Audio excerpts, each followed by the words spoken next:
เป็นจังไดมาเนาะมือนี้สบายดีท่านหมอ มือนี้เป็นไข้ปวดหัว แล้วก็มีอาการไอ เป็นมาได้จักมือแล้ว เป็นมาได้3 มือแล้ว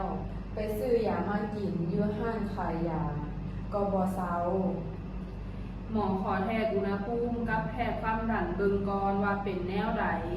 แล้วได้ไปอยู่ใกล้คนติดพยาธิโควิดบ่ อาทิตย์ที่แล้วได้ไปเที่ยววังเวียงกับมู